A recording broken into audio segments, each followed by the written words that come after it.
이른 아침에 그리고 바쁘신 중에 오늘 특강에 와주신 우리 서른 의원님을 비롯한 의원님들과 제 지역에서 오신 영등포갑 지역 주민들께 감사드립니다. 본동 통친회장님 이른 시간에 우리 현안하고 크게 관련될 게도 없는데 이렇게 와주셔서 특히 감사드립니다. 그리고 이른 시간에 강연 요청을 수락해 주신 이준일 고려대 법학전문대학원 교수님께도 감사의 말씀을 드립니다. 제가 지난 2월부터 대한민국 위기를 딛고 기회로라는 주제를 갖고 각 분야 전문가를 모시고 5차례 연속 특강을 진행하고 있습니다. 첫 번째 강연 주제는 반도체 산업 전망, 두 번째는 국민연금 개혁을 주제로 국내 최고 전문가들께서 오셔서 강연을 해주셨습니다. 감사하게도 매번 많은 동료 의원님들이 참석하여 끝까지 자리를 떠나지 않고 강연을 경청하시는가 하면 강연자에게 열정적으로 질문하는 등 토론을 주고받을 만큼 현안이 굉장히 우리에게 중요하다는 것을 제가 새삼 느끼고 있습니다. 의원님들의 그런 모습을 보면서 이런 자리를 마련하게 된 것에 대해서 큰 보람을 느낍니다. 지난 첫 번째 강연을 들으며 우리나라 반도체 산업의 미래 불확실성에 대해 이해를 했고 국내 반도체 기업에 대한 국회에서의 지원 확대에 정말 열심히 노력해야 된다 하는 생각이 들었습니다. 두 번째는 국민연금 개혁과 관련된 강연에서 많은 얘기가 있었지만 특히 한국이 OECD 가입국 중에 노인 빈곤율이 가장 심각하다는 것을 새삼 알게 되어서 국민연금 개혁을 제대로 해야 한다 이런 생각을 하게 됐습니다. 그리고 오늘 세 번째 강연 주제는 개헌입니다. 1987년 개헌으로 현행 헌법이 탄생한 이래 36년간 우리 사회는 정치, 경제, 사회, 문화 등 모든 면에서 비약적인 변화와 성장을 일궜습니다. 아시다시피 경제 구매는 10배로 커졌고 사회적 기본권, 자치분권, 시민 참여 등 새로운 시대적 가치와 과제가 등장하기도 했습니다. 한 국가의 최고 규범인 헌법이 그에 걸맞는 권위와 효용성을 가지려면 시대의 변화와 흐름을 반영하는 것은 매우 당연합니다. 그동안 개헌을 위해 많은 노력들을 했지만 국민적 합의와 여야가 합의를 하지 못했습니다. 정치적 이해관계에 얽히다 보니 개헌 논의가 정치권 안에서만 머물렀던 것도 사실입니다. 대다수 국민들께서 지금의 대한민국 헌법이 시대에 맞지 않는다는 것을 잘 알고 계신 만큼 오늘 이준일 교수님의 강연을 듣고 같이 토론하면서 개헌 논의를 한 단계 더 진전시킬 방안을 마련할 수 있기를 기대합니다. 끝으로 다시 한번 소중한 시간 내주신 참석자 여러분께 감사 인사를 드립니다. 감사합니다. 개헌은 제가 문재인 정부 초반에 개헌 작업에 좀 참여를 했었는데 또다시 이렇게 한 이제 5년이 또 지났네요. 5년이 지나서 다시 이 주제에 대해서 생각해 볼 수 있는 기회 주셔서 감사합니다. 헌법을 제가 한 25년 가르쳤는데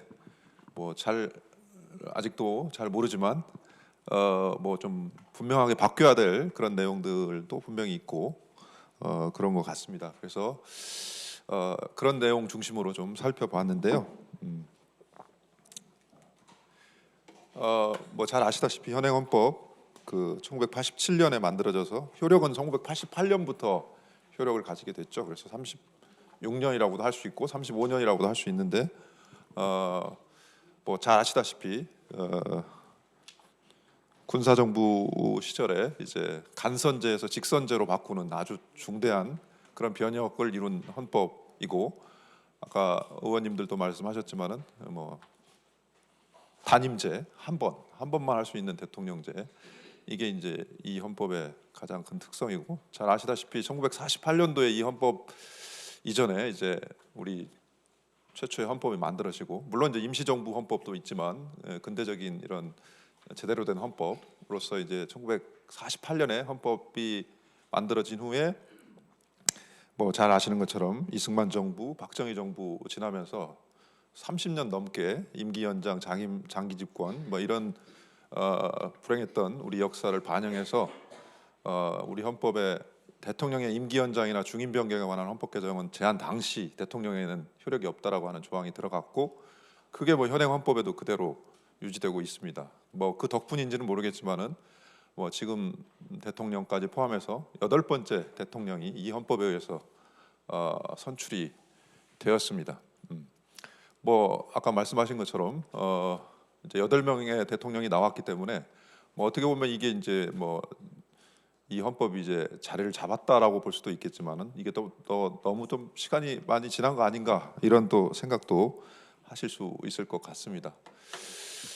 뭐 여러 가지 헌법 개정에 관한 주제들이 있겠지만은 뭐 무엇보다도 가장 관심 있는 주제가 정부 형태일 것 같고 그러나 저는 이제 헌법이라고 하는 것이 그 국가의 기본적인 가치를 제시하는 법이기 때문에 결국 그 국가가 왜 존재하는가 뭐 요즘 많이 생각을 해보는데 결국은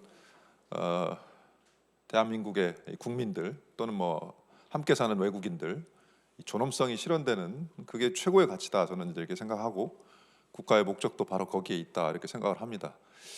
그리고 그 존엄의 두 가지 조건이 있는데 그게 바로 자유와 평등이기 때문에 그 자유와 평등이 과연 우리 현실에서 제대로 실현되고 있는지 이제 그런 고민들을 조금 더 해봐야 되겠다는 생각을 해봤고요. 뭐 잘 아시다시피 우리 세월호 그다음에 또 이태원 이제 이런 사고들을 참사들을 겪으면서 이 안전에 대한 국민의 기본적인 권리가 이제 헌법적 권리로 좀 고양되어야 되겠다라는 생각도 좀 해보았습니다. 그리고 잘 아시다시피 요즘 뭐 AI, IoT, 무슨 빅데이터 하는 이런 블록체인, 뭐 이런 뭐 아주 4차 산업혁명에 아주 저희가 따라갈 수 없을 정도의 아주 최고의 어떤 그 과학기술의 발전이 있는데 과연 거기에 우리 헌법은 따라가고 있는가 이런 생각도 좀 해봤고요. 그다음에 이제 전 세계적인 이 기후 위기, 기후 변화, 뭐 이런 주제도 굉장히 중요한 주제인데도 여전히 우리가 헌법에 전혀 담고 있지 못하다 이런 생각 때문에 뭐 이런 한 5가지 정도 생각을 해보았습니다. 정부 형태는 아까 뭐 그 서른 의원님께서도 원포인트 개헌 말씀하셨듯이 뭐 계속해서 언급이 많이 되고 있죠. 그래서 뭐 잘 아시다시피 이 민주적 정당성을 과연 하나의 통로로 이뤄낼 것이냐 아니면 이제 2개의 통로로 나누어 갈 것이냐. 대통령제는 이제 두 개의 통로로 대통령과 의회가 선거를 통해서 국민이 이제 민주적 정당성을 부여하는 제도이고 의원내각제라고 하는 이 의회 중심적인 제도는 이제 하나의 통로로 국민이 의회를 선출하면 의회를 구성하면 의회가 이제 행정부를 구성하는 그런 제도이죠. 그래서 뭐 오랫동안 우리가 이제 뭐 대통령제가 48년 이후에 줄곧 마치 우리의 그냥 주어진 그런 정부 형태인 것처럼 그렇게 이제 받아들여지고 있죠. 49년 60년 4.19 혁명 이후에 잠깐 의원내각제를 실시한 바 있지만 민주주의가 정착되지 못한 상태에서 이제 의원내각제는 그냥 나쁜 것이라는 그런 생각까지도 이제 가지게 됐던 것 같고 대통령제가 우리의 마치 그 벗어버릴 수 없는 뭐 그런 옷처럼 이제 그냥 입고 다니고 있는데 과연 이제 그게 적합한가에 대한 고민들은 늘 많이 하셨던 것 같고 특히 이제 뭐 제왕적 대통령제에 대한 고민들 많이 하신 것 같습니다. 그래서 뭐 여러 가지로 이제 고민이 필요한 지점이 있다라고 생각이 드는데 과연 그 5년 단임제와 이제 아까 말씀하셨던 4년 중임제의 차이가 무엇일까? 뭐 좀 깊이 고민해 봐야 될 시점도 아닌가라는 생각이 드는데 한편으로는 4년 중임제는 사실상 뭐 8년 대통령제를 도입하는 거 아닌가라는 또 비판도 있기 때문에 과연 8년짜리와 대신 중간 점검을 받는 8년짜리와 중간 점검 없는 5년짜리 중에 무엇이 국민의 복리에 더 적합한 것인가는 그렇게 쉬운 결단은 아니라 이런 생각을 해보거든요. 그래서 만약 5년도 힘든데 자칫 잘못했다는 8년 힘들 수도 있다라는 생각을 해볼 필요도 있다 이런 생각이 저는 좀 들고요. 그와 관련해서 뭐 이제 이원 정부제, 그래서 대통령과 총리가 뭐 권한을 좀 나눠서 갖는 그런 제도라든지 또는 그런 좀 중간적인 형태, 뭐 이런 형태들을 좀 만들어 보는 것도 어떤가라는 생각이 드는데 어찌 됐든 어느 제도든 간에 그 제도가 발생한 맥락이 있고 또 그 제도가 적용되는 또 토양이 있기 때문에 이 제도들이 가지고 있는 역사적 맥락도 살펴봐야 되고 또 우리가 과연 이제 처한 현실 남북 분단이라고 하는 현실이라든지 또 지역주의 정서가 강한 현실이라든지 우리나라는 연방 국가가 아니고 단일 국가라고 한다라든지 우리는 국회가 양원제가 아니라 단원제라고 한다라든지 이런 우리의 또 토양을 잘 고려해서 과연 우리가 어느 제도를 적용하는 데 적합한 토양을 가지고 있는지를 고민을 해봐야 되겠다라는 생각이 듭니다. 그리고 뭐 정부 형태라고 하는 것이 그거 하나만 가지고 얘기하는 것이 아니라 사실은 아까 말씀드린 그 국회 의회 제도가 양원제나 단원제냐 뭐 이런 문제도 굉장히 중요하고 과연 정당 제도가 우리가 확실하게 자리를 잡고 있냐, 특히 당내 민주주의가 우리 그 현실 속에 뿌리를 받고 있느냐 이런 고민들, 또 언론 제도는 제대로 작동하고 있는가, 선거 제도는 제대로 작동하고 있는가 이런 것들을 종합적으로 고민하지 않은 상태에서 어떤 제도의 장점만 가져다가 추상적으로 검토하는 것은 좀 실익이 없다. 저는 이제 그렇게 생각을 해서 좀 종합적으로 우리가 처한 현실, 우리가 가지고 있는 제도의 수준 이런 것들을 검토해서 정부의 형태를 가지고 가는 것이 맞지 않겠는가. 그리고 사실 생각해 보면 문재인 정부 시절이나 뭐 노무현 정부 시절, 김대중 정부 시절 뭐 이처럼 뭐 민주당 정부 시절을 보면은 뭐 사실 대통령 제의 문제일 수도 있겠지만은 대통령직을 수행하는 사람의 문제일 수도 있겠다라는 생각도 좀 해보거든요, 사실은. 뭐 그런 것들을 잘 고려해 보면 물론 제도도 중요하지만 결국은 문화, 정치 문화라든지 또는 대통령직을 수행하는 그 사람의 어떤 뭐 자세나 태도 이런 것들도 사실은 굉장히 이제 중요한 제도가 아닐까 이런 생각을 해봅니다. 어쨌든 간에 제왕적 대통령제에 대한 고민은 조금 필요한 것 같고 왜 이렇게 막강한 권한을 대통령 한 사람에게 주어 수음으로 인해서 우리 대한민국의 어떤 운명이 한 사람에 의해서 좌지우지 될 수도 있는 이제 그런 걸 만들었는가. 지금 뭐 보니까 뭐 한일 외교라든지 뭐 이런 뭐 경제라든지 이런 상황을 보면 역시 대통령은 잘 뽑아야 되겠다는 생각을 좀 많이 하는데요. 뒤집어 생각해 보면 정말 또 훌륭하신 분이 대통령이 되면 이 나라의 경제나 국방이나 외교나 이런 것들도 지금보다 한 단계 앞서 나갈 수 있기 때문에 그 지점을 좀 잘 생각해 봐야 되지 않겠는가 그런 생각이 듭니다. 그리고 한국 사회의 그 자유와 평화라고 하는 문제와 자유와 평등이라고 하는 문제와 관련해서 아까도 말씀드렸듯이 저는 기본적으로 뭐 다 존엄하게 살기 위한 세상 만들기 위해서 헌법이라고 하는 것도 만들고 그 헌법에 기초해서 국가도 운영하고 이렇게 한다고 생각이 듭니다. 근데 지금 과연 우리는 그 자유와 평등이 제대로 실현되고 있는가라고 하는 고민도 좀 필요한 것 같고요. 제가 마지막에 조금 사족을 좀 달긴 했지만 우리 그 현실에서 왜 이렇게 자유민주주의가 강조가 되고 있는데 왜 평등한 민주주의는 강조되고 있지 않은가라고 하는 문제. 왜 우리는 자유민주주의 이외에 정의로운 민주주의는 생각해 보지 않는가라고 하는 문제도 한번 고민해 봐야 되는 시점이 아닌가. 그런 관점에서는 기본적으로 자유 이외에 평등이라고 하는 가치에 대해서도 주목할 필요가 있고 이 자유와 평등의 어떤 형식적인 그런 측면 말고도 실질적인 자유와 평등을 실현하는 어떤 이 토대, 경제적인 어떤 토대와 관련된 고민도 이제는 좀 필요하지 않는가. 뭐 쉽게 얘기해서 경제적 이런 양극화, 경제적 불평등이라고 하는 상황 속에서 형식적인 자유와 평등이 어떤 의미를 갖는가 이런 고민들도 좀 필요하지 않겠는가라는 생각이 듭니다. 특히 자유의 실질적인 측면과 관련해서 아까 우리 부의장님께서도 강조해 주셨듯이 사회적 기본권에 대한 강화가 좀 필요하다. 그래서 아직도 우리 헌법재판소는 사회적 기본권을 헌법적 권리이지만 이것이 법률에 의해서 구체화됐을 때 비로소 권리인 추상적 권리다라고 대체적으로 봄으로 인해서 대단히 사회적 기본권과 관련된 결정에 있어서 소극적인 자세를 취하고 있습니다.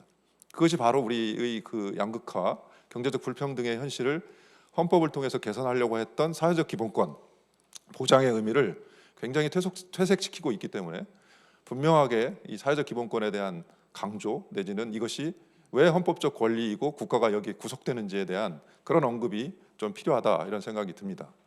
그리고 평등의 경우에도 평등은 뭐 아까 말씀드렸던 처럼 자유만큼 강조되지 못한 것도 현실이고 또 평등 역시 형식적인 측면에 치우쳐서 평등이라고 하는 것이 결국은 본질적인 차이를 가지고 있느냐에 따라서 같게 대우하기도 하고 다르게 대우하기도 하는데, 이미 출발 조건이 다르기 때문에 그 조건 자체를 바꾸지 않으면 결국은 형식적인 평등의 관점에서는 모든 것이 다 정당화돼 버리는 그런 결과를 초래하기 때문에, 이런 실질적인 평등, 정의 이런 관점에서 우리가 이 헌법을 새로 좀 써볼 필요가 있겠다. 그래서 이 사회적 약자라든지 차별받는 사람들에 대한 어떤 실질적 평등권을 헌법에 보장할 필요도 있겠다, 이런 생각이 듭니다.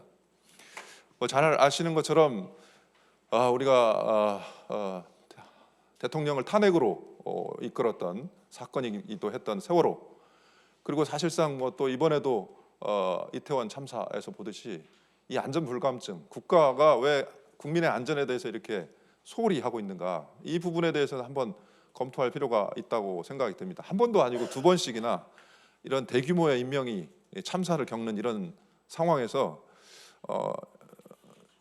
정말 우리는 이제 깊이 좀 고민해볼 시점이다. 다시는 이런 대규모 인명이 희생되는 참사가 다시는 벌어지면 안 되겠다라고 하는 최소한 상징적 의미에서라고 하더라도 이 안전에 관한 권리를 국민의 아주 기본적인 권리로 헌법에 보장할 필요가 있다. 그래서 그에 상응하는 국가의 의무와 책무를 헌법적 의무로 분명히 선언하는 그와 같은 조항이 필요하다라는 생각이 듭니다. 물론 안전에 관한 권리는 결국은 국민의 생명과 이 건강, 신체적 완전성에 관한 권리이기 때문에 이미 그런 권리들이 헌법에 보장되어 있기는 하지만, 그러한 권리들이 매우 형식적인 측면에서의 권리이고 소극적인 측면, 국가가 결국은 그런 권리들이 침해되기 됐을 때 비로소 나서는 그런 게 아니라, 안전에 관한 권리는 국가가 미리 사전에 국민의 안전을 보호하기 위해서, 생명과 건강과 재산을 보호하기 위해서 적극적인 의무를 진다라고 하는 그런 측면에서 분명하게 안전에 관한 권리를 헌법에 명문화해야 될 필요가 있겠다, 이런 생각이 듭니다. 그 여러 가지 이 안전과 관련된 제도적, 재정적 지원이 바로 국가의 책무라고 하는 사실을 분명하게 밝히는 것이 중요하다라는 생각이 듭니다. 그래야만 한낱 장관이 국민의 참사 앞에서 그런 엉뚱한 소리를 하지 않도록, 그죠? 공무원의 자세를 분명히 밝힐 수 있는 그런 권리가 있다라고 하는 사실을 좀 밝힐 필요가 있다는 생각이 듭니다. 4차 산업혁명과 관련해서는 잘 아시겠지만, 저도 이제 요즘 인공지능, 소위 챗 GPT 이런 것들 사용해 보면 이제 인공지능이 사람의 수준을 뛰어넘어서 이제 사람을 지배할 수 있는, 통제할 수 있는 수준까지 이르렀습니다. 뿐만 아니라 자율 자동차라든지 자율주행 자동차라든지 또는 클라우딩 컴퓨터라든지 도저히 따라갈 수 없는 그런 이제 과학 기술의 발전을 저희가 지금 바라보고 있는데, 여기에 대해서 너무 대처가 없지 않는가라는 생각이 듭니다. 그러니까 아까 말씀드렸듯이 결국은 기본적으로 국가가 존재하고 헌법이 존재하는 이유는 바로 우리 이 땅에 살고 있는 사람들의 이 인간 존엄성을 실현하기 위한 것인데, 이제는 이제 기계, 과학이 이제 지배하는 사회가 도래했다는 것이고, 심지어 인공지능에게 이제는 인격성을 인정하자라는 주장도 있습니다. 그래서 과연 우리가 인공지능에게 나의 재산을 상속하거나 인공지능으로 인한 피해에 대해서 내가 인공지능을 상대로 손해배상을 청구하거나 이제 이런 시대가 도래하고 있기 때문에 저희가 한 번쯤 이제 고민해봐야 되는 시점이고, 특히 인공지능이라든지 이런 4차 산업혁명으로 인해서 이 기본권이 또 침해될 수 있기 때문에, 특히 정보 인권이라고 하는 관점에서 이 정보 인권에 대한 좀 더 관심을 가져야 되지 않을까. 그래서 아주 편리하게 안면 인식이라든지 음성 인식이라든지 이런 것들을 저희가 사실은 사용하고는 있지만, 그것들이 초래하는 위험에 대해서는 우리가 검토하지 않는 것 같습니다. 그래서 인공지능이라든지 이런 과학기술이 초래하는 위험들을 좀 분류해서, 유럽에서는 이미 그런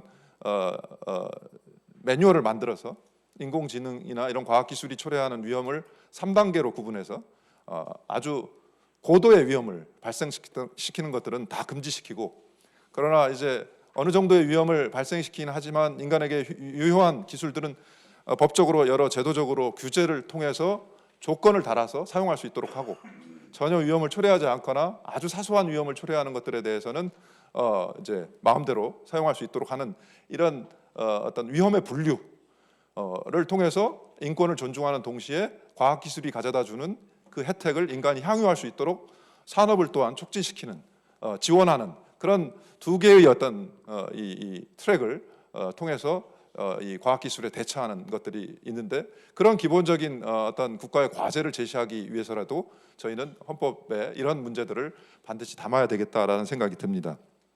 마지막으로 기후 위기와 관련해서는 뭐 최근에 잘 아시는 것처럼 굉장히 이상 기후, 기상 이변을 우리가 많이 겪고 있습니다. 폭우, 폭염, 뭐 한파, 비가 와도 엄청 많이 오고 눈이 와도 엄청 많이 오고 또 더워도 너무 덥고 추워도 너무 추운 이런 상황에서 이 기후 위기에 관한 헌법 조항이 저희는 지금 환경권 하나밖에는 갖고 있지 않습니다. 근데 환경권은 과거에는 굉장히 새로운 인권이었는데 이제는 낡은 인권이 되었습니다. 이제는 환경을 단순히 그냥 보호하고 뭐 이런 수준이 아니라 이제는 적극적으로 나서서 우리가 이 기후 위기에 대처해서 이것이 바로 우리의 생명과 건강과 재산에 아주 직접적으로 영향을 미치기 때문에 이 기후 위기에 대응하는 그런 헌법 조항을 좀 가져야 될 필요가 있겠다. 그래서 독일 같은 경우는 헌법을 개정해서 바로 이런 조항들을 넣습니다. 그리고 이 기후 위기라고 하는 것은 전 지구적인 어떤 과제이고 사실은 더 중요한 부분은 뭐냐? 현재 세대의 권리일 뿐만 아니라 다음 세대의 권리다. 다시 말해서 그동안 가지고 있었던 우리가 헌법적 권리, 기본권에 대한 관점은 살아있는 사람, 현재 살아있는 사람들의 권리만을 생각했는데 이제는 우리가 앞으로 태어날 사람들의 권리까지도 우리가 생각을 해야 된다라고 하는 이런 미래적인 관점. 그래서 이런 미래적 관점을 우리가 법률에 담지 않으면 독일 기후법이라고 하는 이 기후 위기에 대처하는 법률에 대해서 독일 연방헌법재판소는 위헌 결정을 내렸습니다. 그 이유는 그 법률에 담고 있는 그 계획 자체가 구체적이지 않아서 다음 세대의 권리를 침해하기 때문이다라고 판단을 내리고 있습니다. 조만간 우리도 아마 국회 입법, 이 탄소 중립법 같은 입법에 대해서 물론 그 법률이 만들어져 있긴 하지만 그 법률이 왜 미래 세대의 권리를 침해할 수 있는가에 대해서 분명히 우리도 사회적 논쟁이 벌어지고 헌법재판소의 결정이 조만간에 이루어질 거라고 생각이 듭니다. 국회의 관점에서도 물론 법률로서 이런 기후 위기에 대처하는 법률을 만드는 것도 중요하지만 이미 헌법적 차원에서 기후 위기에 대응해서 이 과제가 왜 다음 세대의 권리와 직접적으로 관련이 되는지를 분명하게 선언할 필요가 있다라고 하는 생각이 들고요. 특히 이제 더 구체적인 문제로 가보면 사실 지금 기후 위기로 피해를 받는 사람들은 역시 이게 이제 불평등한 구조를 그대로 반영하고 있습니다. 그래서 한파나 폭염이나 여기에 대응하는 소위 에너지권이라고 하는 권리, 에너지를 공급받아서 한파나 폭염에 대응할 수 있는 그런 권리들이 실질적으로 경제적 약자들은 주어지고 있지 않다. 근데 그런 관점에서도 이 기후 위기를 바라볼 필요가 있기 때문에 그것을 헌법에 명시하는 것은 바로 이런 기후 약자, 소위 기후 불평등이나 기후 이 부정의를 해결하기 위해서 반드시 필요한 조항이다 이런 생각이 듭니다. 더 나아가서는 뭐 최근에는 뭐 사실은 이제 사람의 권리뿐만 아니라 자연의 권리라든지 생태계의 권리까지도, 그러니까 환경은 우리를 둘러싸고 있는 하나의 조건이 아니라 이제는 우리와 같이 함께 더불어 살아가야 되는 하나의 존재, 이렇게 인식해가는 상황이기 때문에 이런 부분들도 미래를 담은 헌법 개정이 좀 필요하겠다라는 생각이 듭니다. 처음에 저에게 이제 주신 주제가 이 36년 된 헌법 철 지난 옷이었는데 생각해 보니까 물론 이제 36년이나 입고 있었기 때문에 당연히 철 지난 옷일 수 있는데 두 가지 방법이 가능한 것 같습니다. 하나는 아예 벗어버리고 새 옷을 입는 방법이고 또 하나는 이제 구석구석 잘못된 곳을 수선해서 입는 방법이 있는데 아까 말씀드렸던 뭐 대통령제의 단임제를 중임제로 바꾸는 것은 일종의 이제 수선에 해당한다고 할 것이고 의원내각제나 의원정부제를 도입하는 것은 이제 새로운 옷을 입는 것이 아닌가. 그러나 꼭 헌 옷을 벗어버리는 것도 중요하겠지만 새 옷을 잘 수선해서 입는 것도 중요하다는 생각이 듭니다. 왜냐하면 비용의 문제도 있고 또 적응의 문제도 있기 때문에 과연 우리가 4년 중임제를 했을 때 아까 말씀드린 대로 8년짜리 대통령을 우리가 과연 버텨낼 것인가, 이런 문제도 있을 것 같고 이원 정부제를 하면 과연 대통령과 총리가 제대로 협치를 할 것인가, 이런 고민도 있는 것이기 때문에 또 의원내각제를 하게 되면 과연 의원내각제를 하는데 필요한 우리가 정당대 민주주의라든지 과연 이런 정당제도가, 언론제도가, 선거제도가 확실히 자리 잡고 있느냐, 이런 것도 고민을 해봐야 되기 때문에 과연 옷을 다 벗어버리는 것이 최선의 선택인가, 아니면 조금 수선해서 입는 선택을 해야 될 것인가, 이런 것들이 필요하다는 생각이 들고, 뭐 다 잘 아시는 것처럼 대통령 사면권은 이제는 좀 폐지돼야 될 필요가 있는 거 아닌가. 정말 가장 먼저 벗어버려야 될 옷, 마치 대통령의 제왕적 대통령제를 고민하면서도 사실 대통령이 제왕이 되는, 군주가 되게 만드는 가장 대표적인 게 사면권이지 않습니까? 옛날에 국왕이 어느 뭐 기념일을 맞이해서 백성들을 풀어주는 뭐 이런 은사적인 시혜적인 이런 형태의 사면권, 자기들의 뭐 정치적 동지라든지 경제적인 어떤 뭐 능력자라든지 권력자들을 마치 이렇게 풀어주는 이런 사면권은 이제는 좀 벗어버려야 될 옷이 아닐까. 그리고 제가 제일 고민하는 부분 중에 하나가 국가배상 청구권인데, 왜 군인과 경찰에 대해서는 국가배상 청구권을 인정하고 있지 않은가? 이거는 이미 위헌 결정을 받은 조항인데 헌법에 들어와서 위헌의 의심을 벗어버리는 아주 이상한 조항. 이런 조항들은, 이런 조항이야말로 빨리 벗어버려야 될 옷이지 않겠는가. 그리고 아까 말씀드렸던 자유민주주의. 왜 민주주의는 자유민주주의인가? 자유롭고 평등하고 정의로운 민주주의여야 되는데, 이게 바로 이제 민주주의를 말하자면은 제대로 이해하지 못하는 민주주의의 어떤 양 날개, 두 날개의 한 날개를 끊어버리는 그런 것이 아닌가. 그리고 오히려 정치적으로 악용하는 도구로 이용되고 있는 것은 아닌가. 물론 우리 헌법에도 자유민주적 기본질서라든지 뭐 이런 표현들이 나오긴 하는데, 뭐 그 표현도 중요하다고 생각이 들지만, 기본적으로는 민주주의에 대한 분명한 어떤 이 정의 내림이 있어야 되지 않겠는가. 그래서 어느 조항이라도 민주주의는 자유롭고 평등하고 정의로운 민주주의라고 하는 그런 정의를 포함시켜야만이 민주주의가 오용되고 왜곡되는 일이 없어지지 않을까, 이런 생각이 들고, 또 뭐 최근에 불체포 특권, 이 국회의원의 불체포 특권과 관련해서는 뭐 분명 과거에는 비판이 되었지만은 현실을 고려하지 않은 이제 제도의 구성, 뭐 이상적인 제도의 구성은 조금 이거는 좀 잘못되었다는 생각을 가지게 됩니다. 저희는 기본적으로 불체포 특권이라고 하는 것이 폐지되어야 된다라고 하는 주장은 이 행정부에 소속되어 있는 검찰권이 남용되지 않을 것이라는 아주 이상적인 기대를 가지고 이루어진 것이기 때문에, 만약 그것이 현실적으로 남용되거나 오용될 수 있는 가능성이 있고 심지어 정치적으로 악용될 가능성이 있다라고 한다면은 불체포 특권의 폐지는 원래의 취지를 반영해서 그대로 유지하는 것도 맞다. 저는 그런 생각이 들어서, 일단은 우리 현실을 고려해서 그냥 무작정 폐지하고 국회의원들이 완전히 행정부에 구속되는 그런 오히려 나쁜 결과를 초래하지 않도록 좀 고민이 필요하지 않은가, 이런 생각들을 해보았고, 아까 우리 의원님께서도 뭐 여러 가지 다른 지적들, 예산안과 관련해서 왜 국회에 증액권이 없느냐라든지 뭐 이런 부분들도 있는데, 그런 부분들은 이제 조금 같이 고민해 보았으면 좋겠습니다. 제가 이제 고민했던 부분들 함께 이제 나눠봤고 같이 또 생각을 공유했으면 좋겠습니다. 고맙습니다. 제가 지금 이 자리에서 퍼뜩 피상적으로 느낀 결론은, 헌법 개정은 안 되는 거구나. 그럼 비관적인 생각이 듭니다. 왜냐하면은 시간이 너무 엄청나게 걸릴 것 같아요. 지금은 모든 사람들이 다 얘기를 할 수 있는 이런 구조이기 때문에 내 의견하고 다르면 뭐 얼마든지 항의하고 할 수 있습니다. 일방으로 이게 하자 이렇게 해서 되는 게 아닌 시대로 들어왔기 때문에 엄청난 시간이 걸리겠구나. 그리고 이게 소요되는 갈등이 또 엄청나겠구나. 그래서 이걸 헌법을 전면적으로 고치는 것은 거의 불가능에 가깝겠다. 저는 그런 생각을 합니다.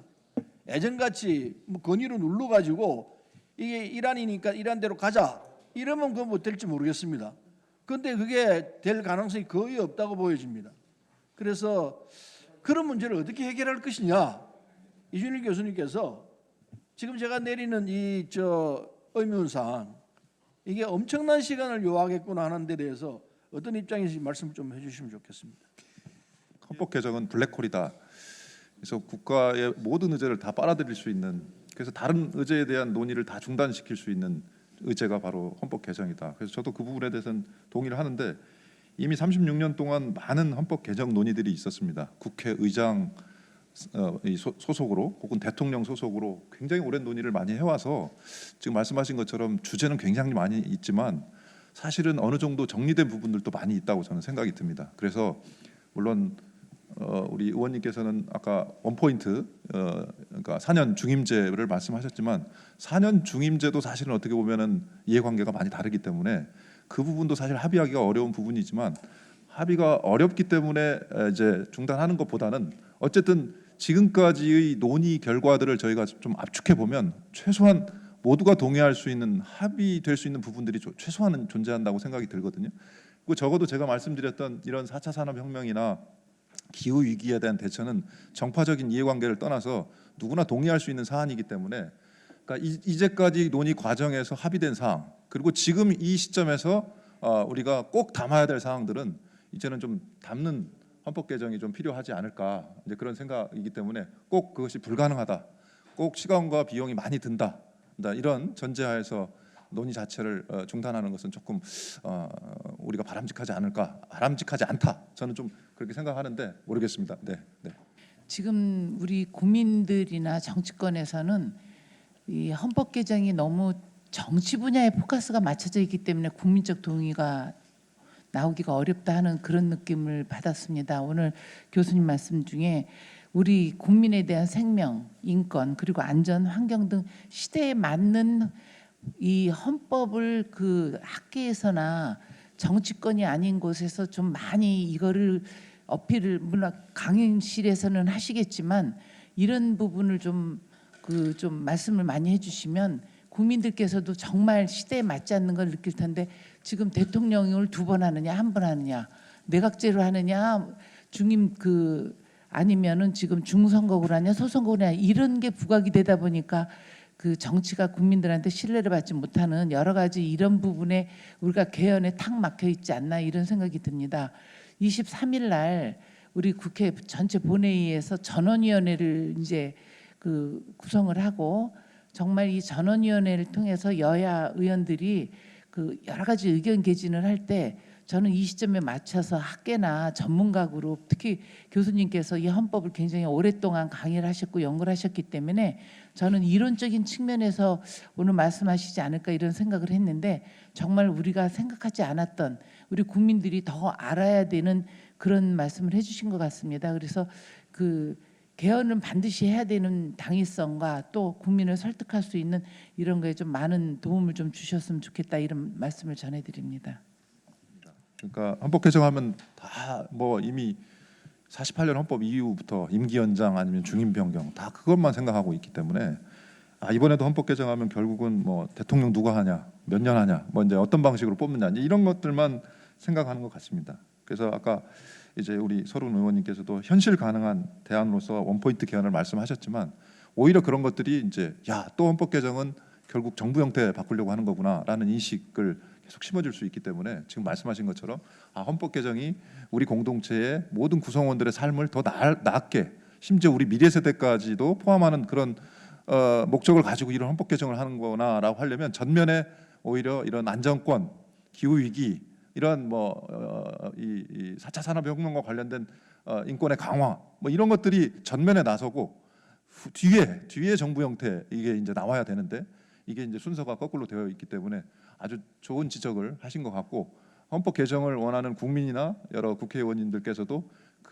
이 전략적인 선택이 정부 형태를 앞세우는 것이 아니라 국민의 기본권 강화 이런 관점에서 헌법 개정을 이야기하면 왜 이 헌법이 정말 철진한 옷이고 낡은 옷인지를 더 각인시킬 수 있지 않을까, 설득할 수 있지 않을까 이런 생각이 들어서 굉장히 좋은 지적이라고 저는 생각합니다. 문재인 대통령이 이제 당선되시고 나가지고 광주를 가셨는데요. 그때 아주 그때 말씀을 듣고 우는 사람도 많고 눈물 흘린 사람도 많은데 첫해 저는 그때 말씀하시는 걸 들으면서 문재인 대통령은 개헌할 생각이 없구나라고 하는 것을 확신이 들었습니다. 왜냐하면 당시에 헌법 전문에 광주 정신을 넣겠다. 헌법의 전문의 내용 가지고 이 개헌의 문제를 논의하는 거는 그건 정신의 문제인데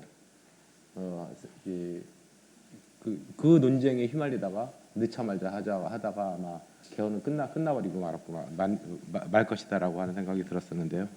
하여튼 그래서 굉장히 당시 좀 안타깝다라고 하는 생각이 들었고 결국 이제 개헌을 못했습니다. 대통령 그 공약이었는데도 불구하고. 그리고 우리나라 이 헌법 1조 보면은 대한민국은 민주공화국이다라고 되어 있는데요. 그러니까 민주라고 하는 거는 공화국을 수식하고 있는데 실제 헌법 내용에 공화주의라고 하는 걸 담고 있는가라고 하는 것에 대해서 의문입니다. 훨씬 더 중요한 문제가 공화주의를 어떻게 실현할 것인가라고 하는 것에 대한 문제일 텐데 공화주의의 내용을 내용을 담고 있지 못하고 결국은 그것이 쭉 흘러내려오면서 지금 사회적으로 정치 양극화, 이 분열과 갈등 뭐 이런 것들이 아주 극단적으로 노용되고 있지 않나 싶은데요. 교수님께서 말씀하시는 이제 뭐 4차 산업혁명과 관련된 거, 안전에 대한 거, 기후 변화 위기와 관련된 거 이런 것들이 당연히 지금 현 시대의 문제점들을 반영하는 헌법 개정이 돼야 된다라고 하는 것이겠지만 이 분열과 갈등을 극복하는 내용 그리고 그것은 결국 공화주의일 테고 정치 양극화를 극복하는 문제일 것이고 지금 현재 대한민국에서 가장 해결해야 될 문제 중에 하나일 것인데 그런 문제에 대해서는 어떤 식으로 헌법에다가 담을 수 있는 것인지에 대해서 좀 말씀 좀 해주십시오. 네, 그 여당의 최고위원이신 분이 5.18 정신을 또 부인하려고 하는 그런 그 망언을 하셨더라고요. 그래서 5.18 정신은 굉장히 중요한 민주 정신, 3.1 운동, 4.19 혁명과 함께 굉장한 중요한 정신인데 정말 헌법에 못 박아야 저런 망언들을 하지 못하겠구나. 심지어 사실 독일 같은 경우는 역사 부정이나 이런 것들을 하면은 바로 처벌하거든요. 근데 우리나라는 저런 망언들을 해도 그게 표현의 자유로 정당화되는 굉장히 이상한 나라에 저희는 살고 있는 형편이기 때문에 왜 민주를 얘기하는 것이 이게 좌파고 빨갱인가? 그리고 그거를 반박하는 것이 오히려 마치 정의로운 것처럼 이야기하는 그리고 마치 논쟁거리인 것처럼 당연한 역사적 사실에 대해서 부정하는 것들을 막기 위해서라도 저는 역사적으로 굉장히 중요한 헌법적으로 의미가 있는 사건들을 헌법에 좀 담는 것이 중요하고 그래서 이런 저항 정신 그리고 국민이 가지고 있는 저항권이 헌법적 권리라고 하는 사실들을 분명히 밝힐 필요가 있다. 국가의 주인은 국민이다라고 하는 사실들을 조금 더 명확하게 좀 밝혀야 될 것 같고 지금 말씀하신 것처럼 우리는 지금 공화주의 정신, 소위 이제 공동체주의 정신인 거죠. 너무 개인주의가 만연해 있어서 우리 뭐 지금 이 야당의 이름처럼 더불어의 정신이 좀 많이 사라지고 있는 현실이다. 그래서 저는 물론 이런 공동체 정신이라고 하는 것도 이미 뭐 공화국이라고 하는 표현 속에 담겨져 있겠지만은 실질적으로는 아까 말씀드렸던 실질적 자유와 평등의 강화를 통해서 실현될 수 있을 것 같다라는 생각을 저는 가지고 있습니다. 그래서 공동체주의라든지 어떤 정의라든지 하는 가치는 바로 그 자유와 평등의 실질적인 측면을 강조하는 것. 왜 나의 형식적인 자유가 아니라 다른 사람의 실질적 자유를 위해서 나의 형식적인 자유를 포기해야 되는가? 왜 다른 사람의 어떤 경제적인 불평등을 해결하기 위해서 나의 재산권을 조금 더 양보해야 되는가? 이런 정신. 그리고 경제적으로 불평등한 사람들을 위해서 우리가 왜 나의 형식적인 평등을 포기해야 되는가? 이게 다 저는 공동체 정신이 담겨져 있다라고 생각이 들고 자칫 이 공동체주의를 너무 앞세우면 이거 뭐 또 공산주의냐? 또 뭐 이런 전체주의냐라고 하는 비판을 또 받을 수 있는 여지가 있기 때문에 공화주의 정신도 중요하고 공동체주의도 정신도 중요하기 때문에 그런 정신을 오히려 자유와 평등에 담는 방식 그것은 자유와 평등을 실질화시키는 것이다.